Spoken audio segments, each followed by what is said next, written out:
Well, may mga statements na rin siya na hindi na rin darating eh. Kaya itunuloy na lang natin sapagkat marami ang nagbayad.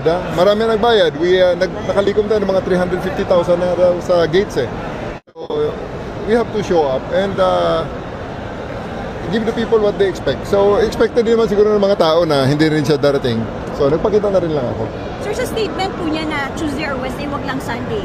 Marami na akong trabaho eh. So, it's, alam na ng netizens yan kung anong ibig sabihin yan.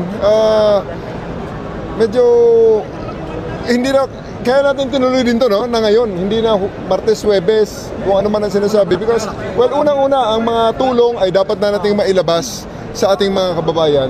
Dapat na nating mai-distribute. Kaya, hindi makapaghintay yan eh. So, hindi na natin mahintay kung ano man ang schedule niya, ang schedule ng taong bayan ng ating susundin. Kanina, doon sa ring may dagdag pang 300,000. So, 16.3 ang cash natin.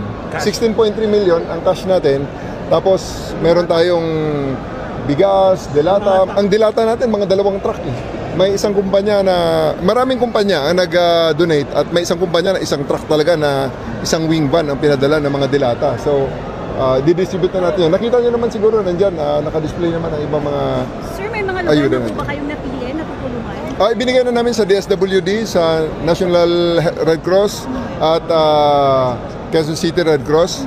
Mamaya ay pupunta kami sa Baseco, magdadala kami ng konting ayuda rin. Part ng ayuda ay dadalhin namin sa kanila. You know, may mga nagtatanong kasi, bakit ba itinuloy at kailangan pa ito? Well, unang-una, kami mga pulis ang first responder, nasa frontliners kami. Kaya nakita namin ang paghirap ng ating mga kababayan. And now, nang nag-issue ng ganung statement si Vice Mayor, nakita ko ang oportunidad kaagad na, uy, maganda ito.